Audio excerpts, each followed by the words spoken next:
अकोल्याच्या पातूर ते आगीखेड रस्त्याची दुरावस्था आणि त्यातून शेतकऱ्यांच्या झालेल्या नुकसानीचं मोठं उदाहरण.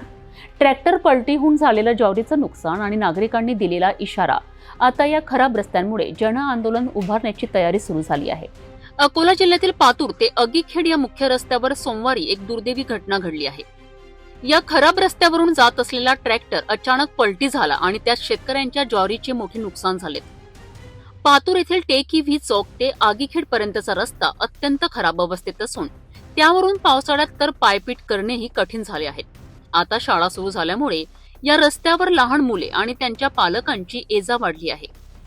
अनेक वेळा पालकांची दुचाकी घसरून अपघात झाल्याच्या घटना घडल्या आहेत. याआधी नागरिकांनी अकोला जिल्हाधिकारी कार्यालयात निवेदन देत रस्ता तात्काळ दुरुस्त करण्याची मागणी केली होती. मात्र प्रशासनाकडून अद्याप कोणतीही कारवाई झालेली नाही आणि आता या ट्रॅक्टर अपघातानंतर नागरिकांमध्ये तीव्र संताप व्यक्त होत असून त्यांनी जन आंदोलन छेडण्याचा इशारा दिला आहे. रस्त्यांची अशी दयनीय अवस्था ही केवळ अपघातांना कारणीभूत ठरत नाही, तर ती भविष्यातील जन आंदोलनाची ठिणगी देखील ठरते.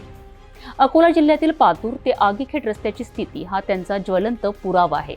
आता प्रशासन तत्काळ पावले उचलते का, की नागरिकांचा आक्रोश आंदोलनाच्या रूपात उफाळून येतो?